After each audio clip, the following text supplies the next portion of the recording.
March 26, 1945. 12th Army Group Headquarters, Bad Neuenahr, Germany. General Omar Bradley sits at his desk, reviewing morning intelligence reports. The war is in its final weeks. Allied forces are across the Rhine, driving deep into Germany. The Third Reich is collapsing. An aide enters, holding a message. His face is pale. "Sir, we've received a radio communication from Third Army." "What does Patton want now?" Bradley asks, not looking up. "Sir, it's not a request. It's a position report." Bradley looks up. Something in his aide's voice suggests this isn't routine. And Third Army reports that lead elements have reached Aschaffenburg. Bradley freezes, then slowly sets down his papers. Aschaffenburg.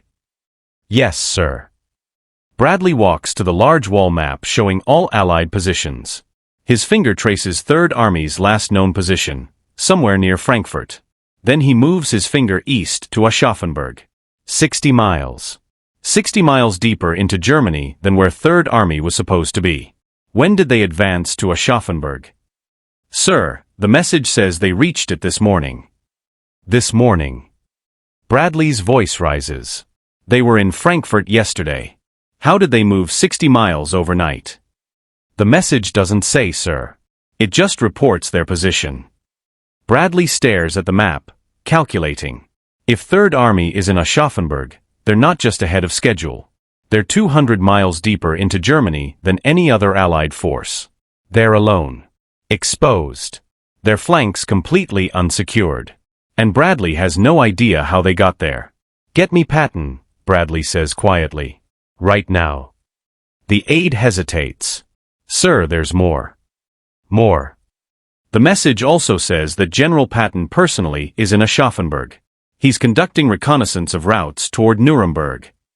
Bradley sits down slowly. George is personally 200 miles behind enemy lines. "Apparently, sir." "With how much security?" The aide checks the message. It doesn't say, sir."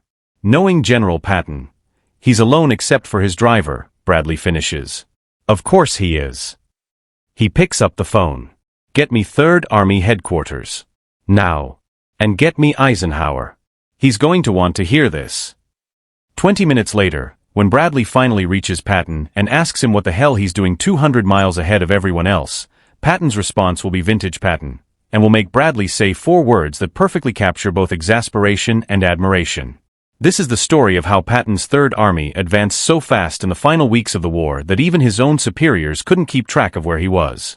And why Bradley spent March and April 1945 constantly asking, "He's where?" Section 1. The Rhine Crossing. March 22 to 23, 1945. Patton crosses the Rhine at Oppenheim. He does it quietly, without the massive preparation Montgomery used. One night, minimal forces, surprise crossing. By morning, he has a bridgehead on the eastern bank of the Rhine, Germany's last major defensive barrier. Bradley calls to congratulate him. "George, excellent work. Now consolidate the bridgehead and wait for the rest of 12th Army Group to catch up." Consolidate. Patton sounds confused. "Why would I consolidate? I'm across the Rhine. The Germans are retreating. I'm advancing." "George, your flanks." "My flanks are fine," Patton interrupts. "The Germans are running. They're not counterattacking. They're trying to get away from me." "George, doctrine says after a river crossing, you consolidate." "Doctrine also said the Rhine was impregnable," Patton interrupts. "I crossed it in one night with some boats. Maybe doctrine isn't always right." Bradley sighs. "Where are you planning to advance to?" "Frankfurt first. Then east. As far as fuel and Germans allow." "How fast?" "Fast," Patton says. Then the line goes dead. Bradley stares at the phone. He hung up on me. Again. Section 2, March 24 to 25. The race begins. March 24, 1945. Third Army doesn't consolidate. They attack. Lead elements drive toward Frankfurt. They advance 30 miles in 24 hours. March 25. Frankfurt falls. Third Army doesn't pause to celebrate. They keep moving. By evening, they're 20 miles beyond Frankfurt. Bradley receives position reports and marks them on his map with increasing disbelief.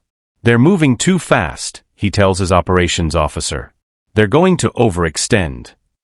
Sir, should we order them to slow down? Bradley considers this. Then remembers every other time he's ordered Patton to slow down. It never works. No. Let him go. But tell our intelligence people to keep close track of Third Army positions. I want to know where George is at all times. Yes, sir. It's a reasonable order. It proves impossible to execute. Section 3, March 26th, the first he's where? March 26th, 1945. Morning. Bradley receives the position report, Third Army in Aschaffenburg. He calls Patton.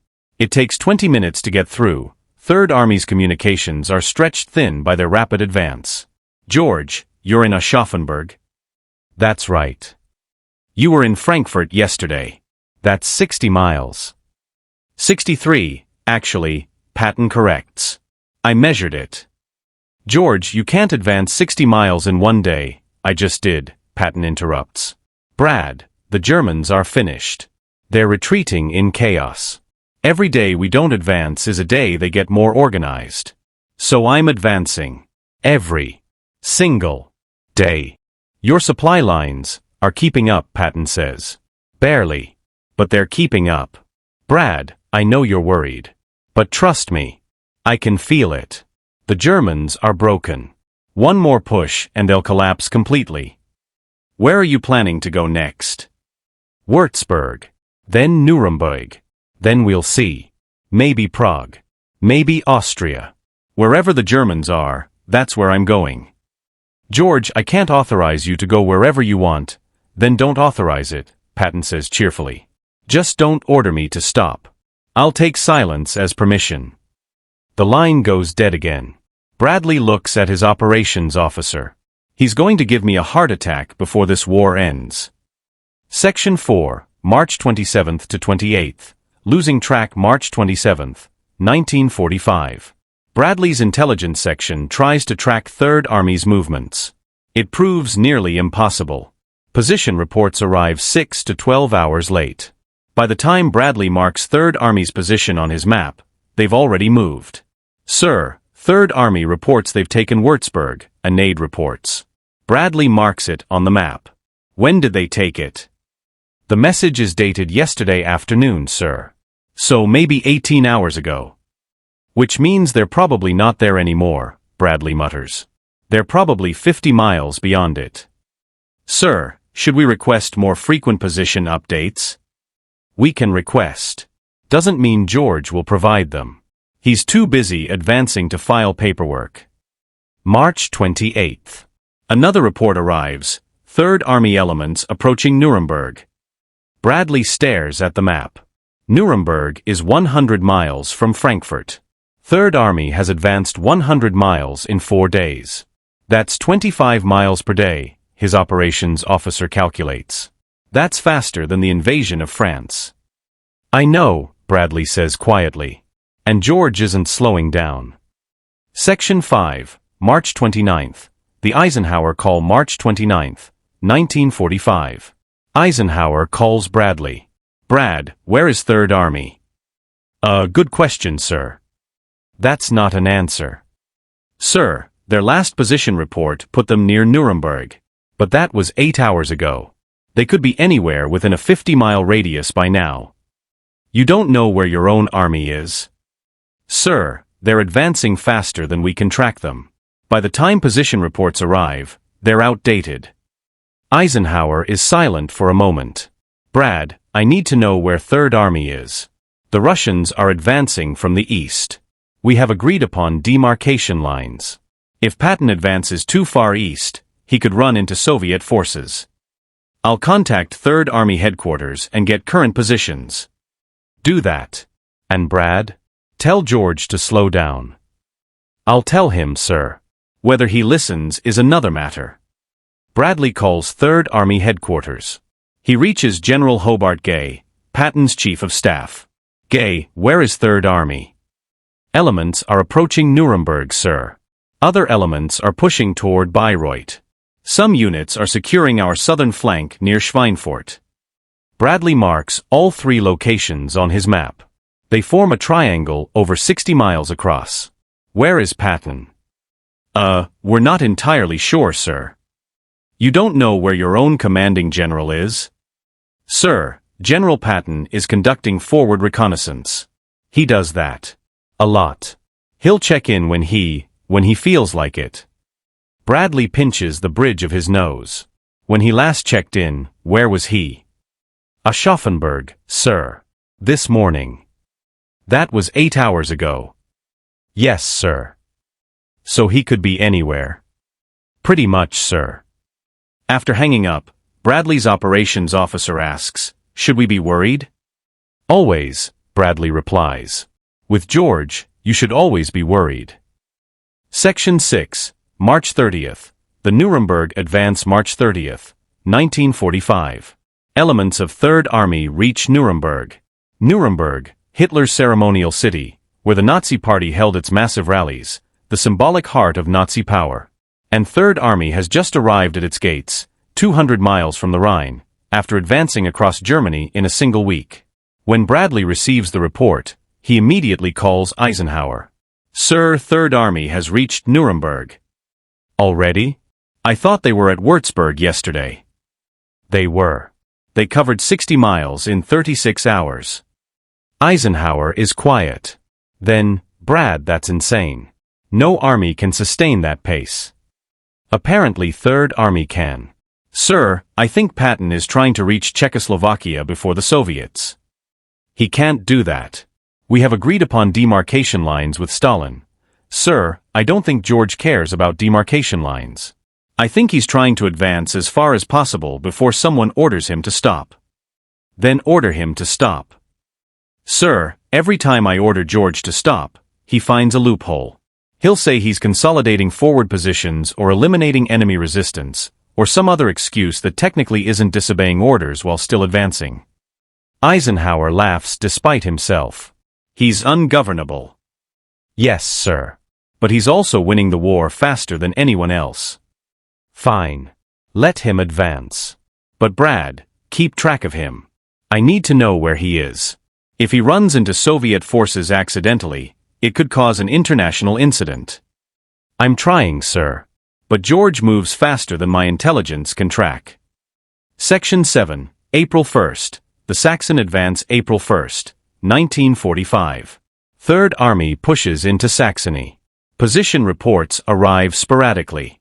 Bradley's map now shows Third Army spread across 150 miles of German territory, advancing on multiple axes simultaneously. "Sir, we're having trouble maintaining communications with Third Army," the signals officer reports. "They're advancing so fast that communication lines can't keep up. So we have an entire army operating semi-independently because they're moving too fast to coordinate with?" Bradley asks. "Yes, sir. Essentially." Bradley searches for words. "That's completely contrary to every principle of modern military command." "Yes, sir." "And it's working?" "Apparently, sir. Third Army casualties are low. German resistance is collapsing. They're achieving objectives ahead of schedule." Bradley shakes his head in disbelief. Only Patton could make chaos into a winning strategy. Section 8, April 3rd. The Czechoslovakia Question, April 3rd, 1945. Bradley receives intelligence. Third Army units are approaching the Czechoslovakian border. He immediately calls Eisenhower. "Sir, Patton is about to enter Czechoslovakia." "He can't. We've agreed that Czechoslovakia is in the Soviet sphere. Sir, I don't think George cares about spheres. He cares about advancing." "Then stop him." "Sir, by the time I send orders to stop, he'll already be across the border. Communications are too slow to keep up with his advance." Eisenhower is furious. "Brad, get George on the phone. Right now. I don't care if you have to drive to wherever he is personally. I need to talk to him before he causes a diplomatic crisis." Bradley spends 2 hours trying to locate Patton. He's not at Third Army headquarters. He's not at any forward command post. He's not answering radio calls. Finally, someone reports seeing Patton's jeep near Bayreuth, 60 miles from where he's supposed to be. Bradley sends MPs to find him. They report back 4 hours later. Sir, we found General Patton. He was conducting reconnaissance near the Czech border. Is he still there? No, sir. By the time we reached that location, he'd already moved somewhere else. Bradley puts his head in his hands. I'm chasing a ghost. Section 9, April 5th. The confrontation, April 5th, 1945. Patton finally returns to 3rd Army headquarters. Bradley is waiting for him. So is a phone connection to Eisenhower. George, sit down. Ike wants to talk to you. Patton picks up the phone. This is Patton. George, Eisenhower's voice is cold. Do you have any idea where you are? I'm in Erlangen, sir. 3rd Army headquarters. I don't mean right this second. I mean over the past 2 weeks. Brad has been trying to track your movements, and you've been effectively invisible. I've been advancing, sir. Winning the war. I thought that was the goal. The goal is to win while coordinating with Allied forces. Eisenhower snaps. You can't just race across Germany without telling anyone where you are. Why not? Patton asks genuinely. The Germans can't stop me. I'm advancing faster than they can react. If I slow down to coordinate, I give them time to organize defenses. George, you're 200 miles ahead of everyone else. Your flanks are completely exposed. One German counterattack could cut you off. Except the Germans aren't counterattacking, Patton replies calmly. They're running. Sir, I've been doing this for 3 years. Trust me. I know when an enemy is beaten. And the Germans are beaten. This isn't the time for caution. This is the time to finish them. Eisenhower takes a deep breath. George, I'm not ordering you to stop. But I am ordering you to file regular position reports. I need to know where you are. Can you do that? I'll try, sir. That's not a yes. It's the best you're going to get, Patton says. Sir, if I stop to file position reports every hour, I'm not advancing. You can have coordination or you can have speed. Pick one. Eisenhower hangs up without responding. Patton hands the phone back to Bradley. He's mad. You think? Bradley says sarcastically. George, you've advanced 200 miles in 2 weeks. You're operating semi-independently because you're moving too fast to coordinate. You're approaching Soviet lines without authorization. You've given me more heart attacks in 2 weeks than the entire rest of the war combined. Patton grins. But we're winning, Brad. That's the only reason Ike hasn't fired you. Then I'll keep winning, Patton says. As long as I win, I can do whatever I want. He's not entirely wrong. Section 10, April 11th. Buchenwald, April 11th, 1945. 3rd Army units liberate Buchenwald concentration camp. When Patton visits the camp and sees the horrors there, something changes in him. He calls Bradley that night. His voice is different. Harder. Colder. Brad, I found something today. Something that makes everything make sense. What? A concentration camp. Buchenwald. Brad, you need to see it. Everyone needs to see it. Because this is what we're fighting. This is why speed matters. Every day we delay, more people die in these camps. Bradley hears something in Patton's voice he's rarely heard before, genuine emotion without bluster. George, I'll visit. But what does this have to do with your advance? Everything, Patton says quietly. I've been pushing 3rd Army hard. Too hard, some say. But Brad, if we'd advanced faster, we could have liberated this camp weeks ago. Thousands of people died because we weren't fast enough. George, you can't blame yourself. I'm not blaming myself, Patton interrupts.